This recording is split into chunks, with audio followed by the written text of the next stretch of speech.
Do you know what this is? Well, it's good to know that one day soon this ugly duckling will be a shining, beautiful swan, a diamond.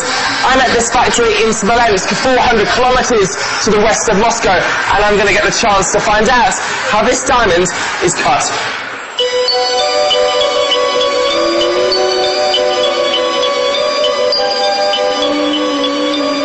This diamond faceting factory is the largest in Russia and one of the largest in Europe. But it's not the only one in Smolensk. That's why they call this city the diamond capital of Russia.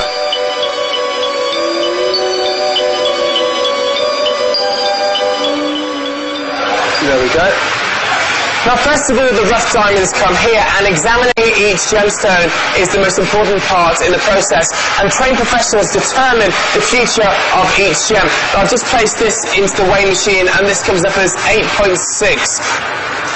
Next, we need to put this diamond inside this ultraviolet box here, and you can see that the gem on the left appears slightly blue, and they say that this will have a tendency to break unpredictably in the future, so this is discounted. It looks like my diamond is okay.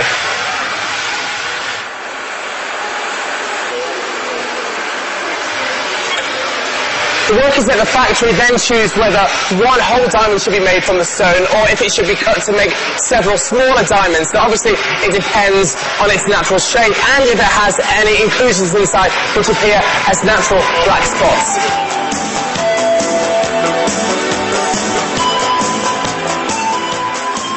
Well, it looks like just one complete diamond will be made from my gemstone, and the computer and the system here adds tiny laser lines to give the guidelines of where it should be sawn.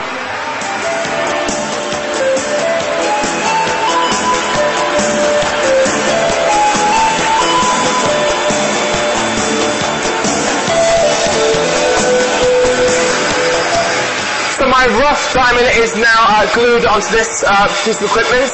Just needs to add it onto here. And in fact, it can take from hours to weeks for one of these little guys to be sawn. And during the faceting process, a diamond's weight can decrease by as much as 2/3. I just need to make sure this is all aligned. And now we're ready to switch it on.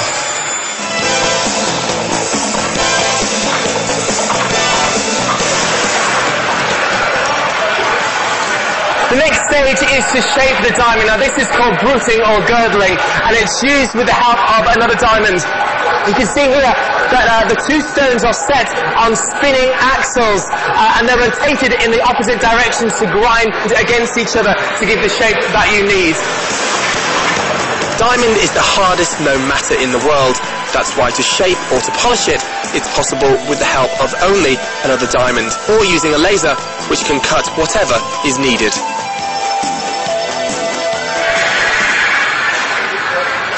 You need to put the facets onto the diamond so they can exhibit the fire and brilliance that they are known for.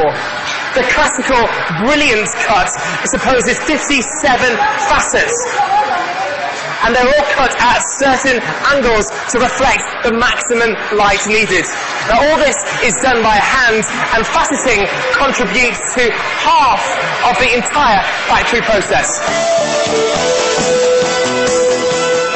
About 2,800 people work here at the factory, and out of that number, 1,200 people are involved in the faceting process.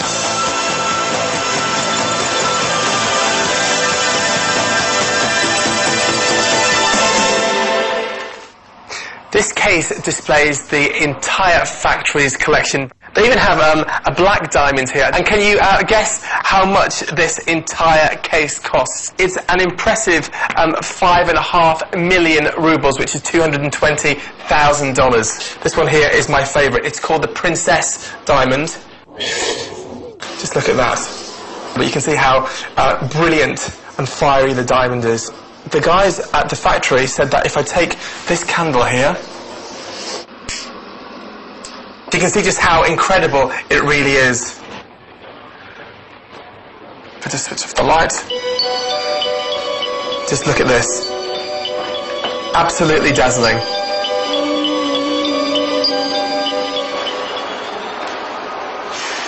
The factory only produces the best quality diamonds, very good and excellent if we use the terms of the International Diamond Quality Standards.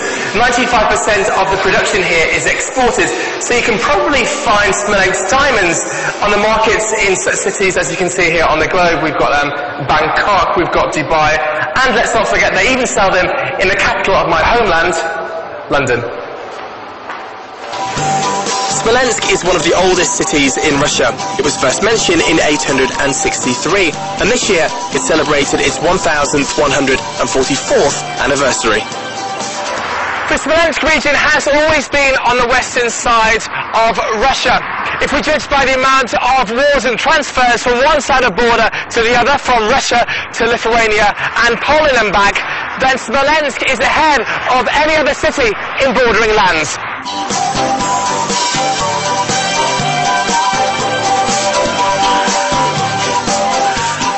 So no wonder that such a fortress was built here. However, this fortress differs from the Kremlins of other Russian cities, as usually the houses of ordinary people are outside the Kremlin's walls. But here, the wall surrounded the entire city, and when it was built, its length was 6.5 kilometers long.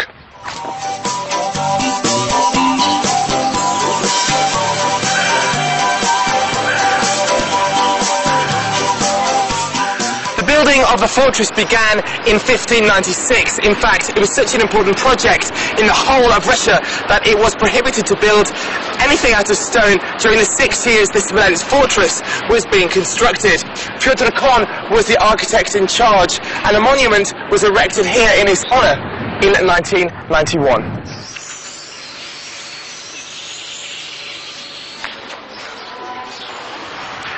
Fyodor Kon provided for every eventuality when building the wall. He even inserted special pipes into the side so that it would drain away the rainwater from the fortress. Several passageways in the 7 towers were also built. He built them at an angle of 90 degrees so that it would hinder the fast entrance of potential enemies. Very clever idea.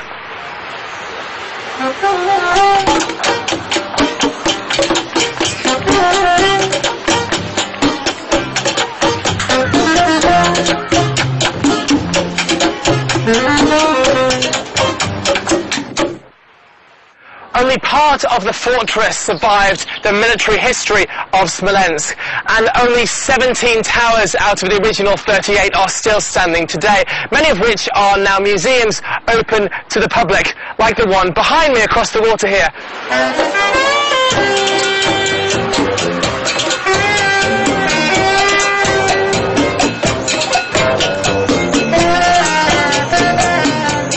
There are cognac museums in France, there's a Guinness museum in Dublin, and this is the museum of Russia's national favourite drink, vodka, the pride and probably also the trouble of Russia.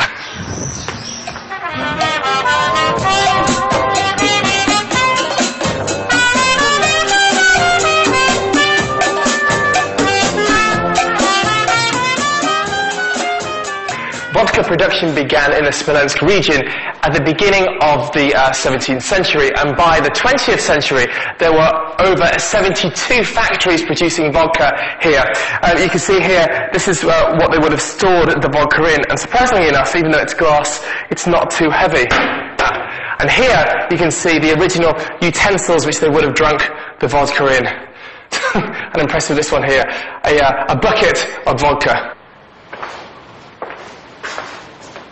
And this wall here is dedicated to anti-alcoholic companies. Hello, can I help you? Ah, it's a gramophone, and great, you must work here. Tell me though, first of all, why is there a samovar here in a vodka museum? Well, you know, from 1914 till 1923, it was prohibited to drink vodka in Russia. Ah, okay. So, this time, all Tsar bars turned into tea houses, and people can order boiled water in a big pot and brewing in a small pot. But there is something more interesting here. Okay. Follow me. After the Second World War, people couldn't buy vodka, so they produced it themselves. And here you can see homemade apparatus. Okay, okay. Yeah. And from 1985 country it was prohibited to drink vodka and produce vodka again. Right. And people could buy only 2 bottles of vodka Really? a month. Yeah. Just 2 bottles? Yeah, using these vouchers. Okay. Oh, I'm sorry, I must meet my group. Great. Well, thank you. Okay, thank you very much for your help.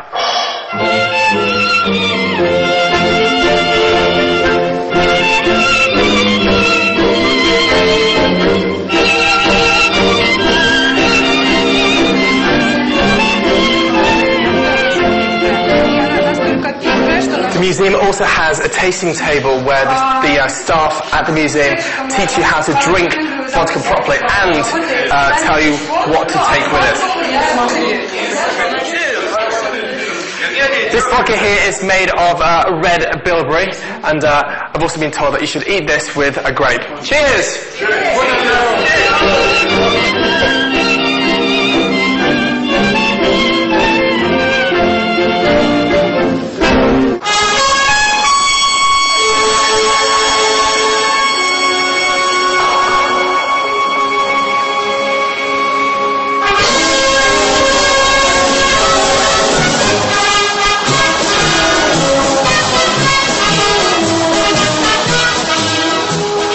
Smolensk has always been one of the first to face the enemy's invasion, and there are lots of monuments in the city which illustrate its military involvement. This one behind me is dedicated to the heroes of the war with Napoleon. You can see that the rock represents Russia, the warrior on the top is France, and the 2 eagles illustrate the 2 Russian army divisions which united here in the Smolensk region to battle with the French in 1812.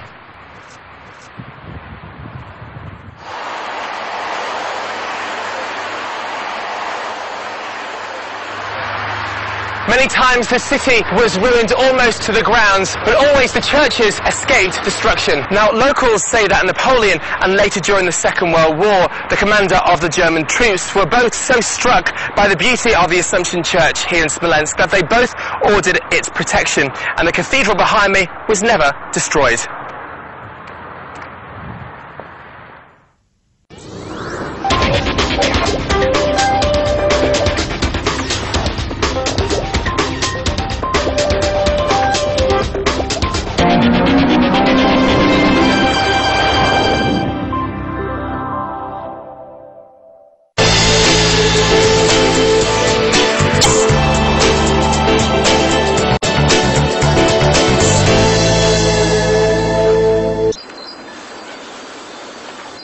This cathedral was built on the same location as the old Assumption Cathedral, ruined by the Poles at the beginning of the 17th century. It took about 100 years to build a new church, from 1677 up to 1772. This 5-dome cathedral can be almost seen from every point in Smolensk. It's 69 metres high and it's set at the top of a hill. And also there are 7 hills here in Smolensk. That's why, strangely enough, it's called a city of 7 hills. But no doubt the cathedral hill is its zest.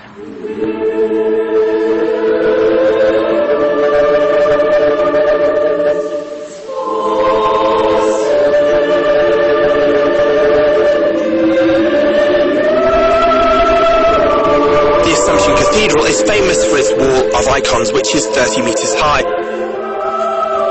This is called the iconostasis and made in the so-called Ukrainian Baroque style. It features elaborately carved framework and wooden sculptures of angels.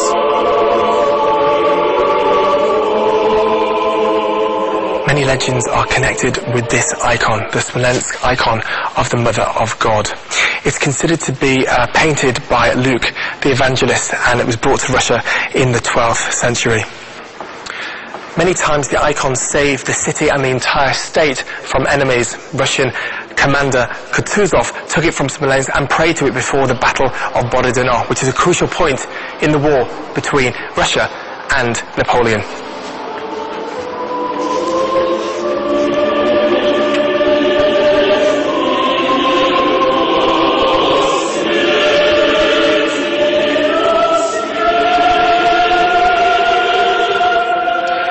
These sandals are also an object of worship. They were worn by the legendary warrior Mercury, who saved Smolensk from the Tatar Mongols in the 13th century. He died in the battle, but was later consecrated as a saint.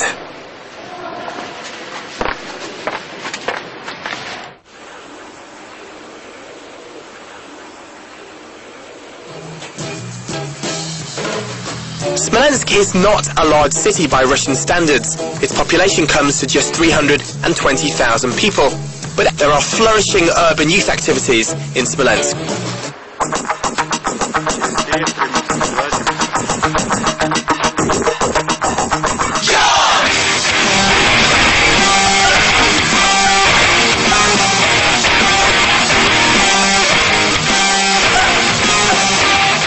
Extreme is the name of the club, and Extreme is what they do. Now, normal people like you or I, you know, we go to school, work, or the local shops using our bicycles, but not these guys. They perform the craziest stunts using two wheels.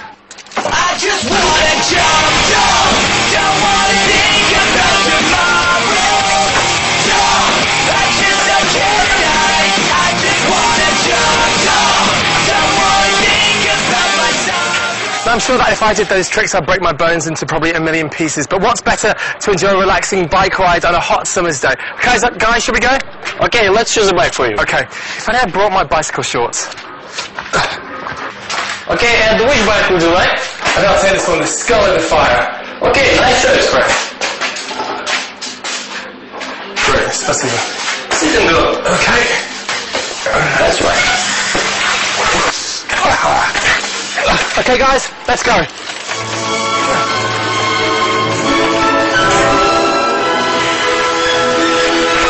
Is the club Extreme involved in any competitions in Russia at all? Yes, it's involved in many competitions because we are famous for all over our city, and we can communicate with people that live in other countries. I think the stunts and the tricks look a bit difficult. Does it take long to learn? If you have a long time for training and a big strength, you may... You're okay.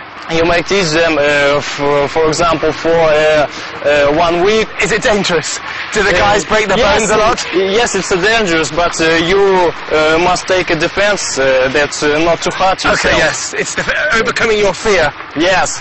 I think I'm happy on the bike on this ride. Let's go. Yeah. Okay. This club was opened almost 10 years ago, and now there are 12 professionals here who can teach you anything to do with biking.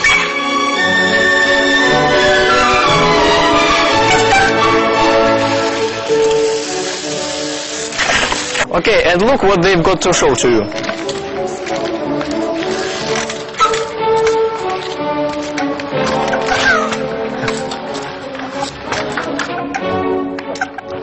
This is one trick I would not try at home.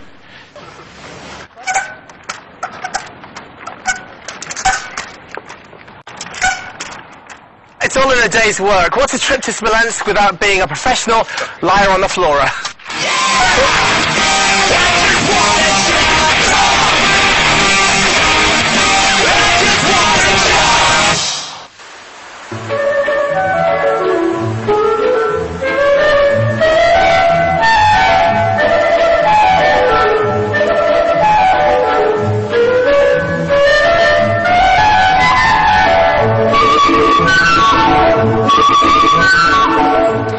Many Russian celebrities were born or grew up in the Smolensk region, and behind me is the statue of the famous Russian composer. You may have heard of him, Mikhail Glinka. Well, I'm also here to meet another famous Russian artist, sculptor Sergey Conkin.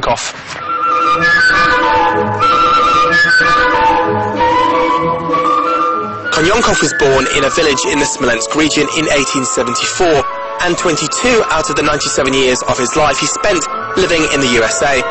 Strangely enough, Stalin sent a special ship to collect him and his works, and he even presented him with a studio right in the center of Moscow. Just look at this statue, it's absolutely amazing.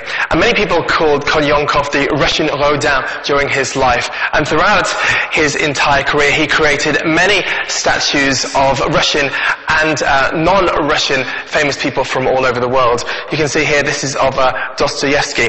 He also created images and figures of Einstein, Bach, and they're kept in Moscow. But the sculpture of Charles Darwin is here in this room. This museum was opened by Konyonkov himself when he was 96 years old, and now it showcases 80 of his works in stone, metal, and in wood.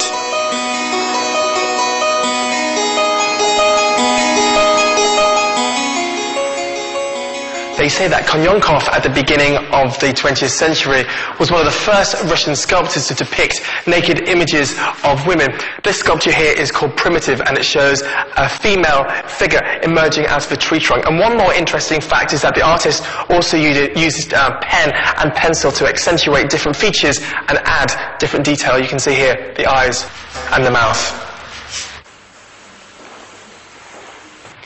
Wood was the favourite material that Konyonkov used to use, and he created many different sculptures using characters from fairy tale stories, such as this one, the mythological character Pan.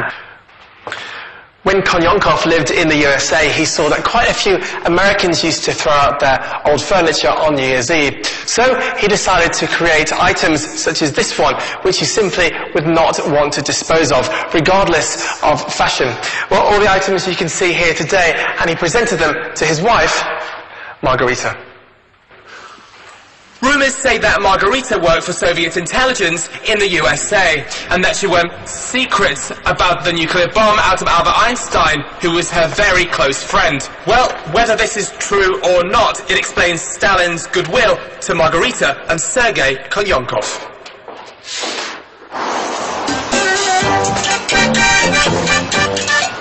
Only a few artists could get along with the Soviet rule that sent many out of the country. The hostess of this estate, Princess Maria Tenesheva, left by her own will to France in 1919, and due to her activity, this land called Teleshkina turned into a famous cultural centre throughout the whole of Russia, and many people used to call it the Athens for Russian villages.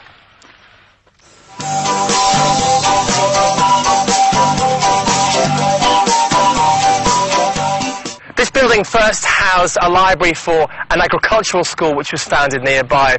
It's called a telemok, which is a house with a high roof, and it's typical of that from Russian fairy tales.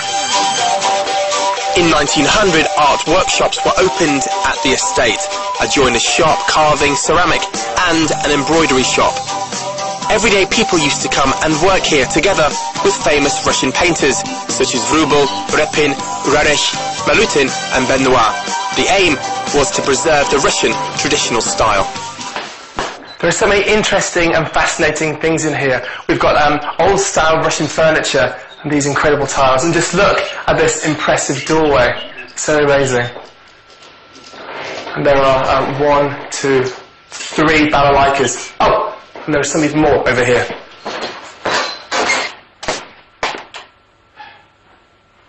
Balalaikas are a Russian folk musical instrument. They have 3 strings on them, and apparently they're meant to be easy to play. These balalaikas were made here, and they were painted by the famous post-impressionist painter Vrubel.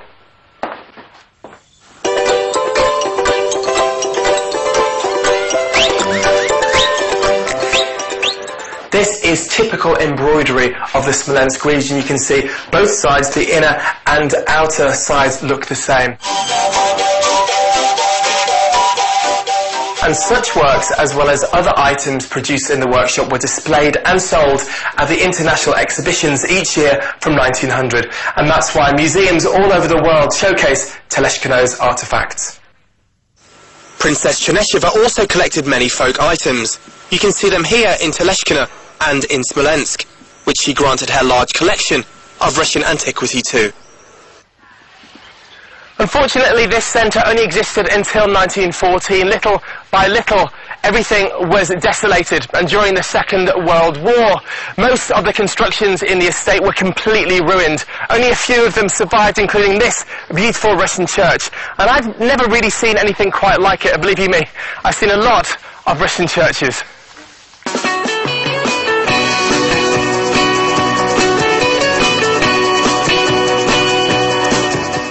By the way, this building was not consecrated at all, as it was not built to the church's specifications.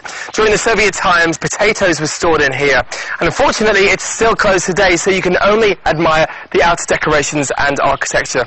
And by the way, this impressive mosaic behind me was created by Nikolai Rerich, another prominent Russian painter and philosopher.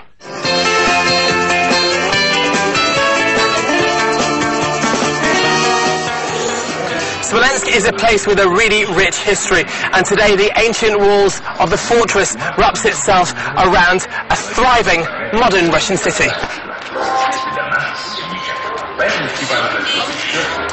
The Smolensk diamonds are no doubt the most famous thing from the region, but the Vodka Museum, the beautiful galleries and cathedral all pepper the city with their individual flavouring. And with this incredible Russian summer weather, it's not just the diamonds that are brilliant here in Smolensk.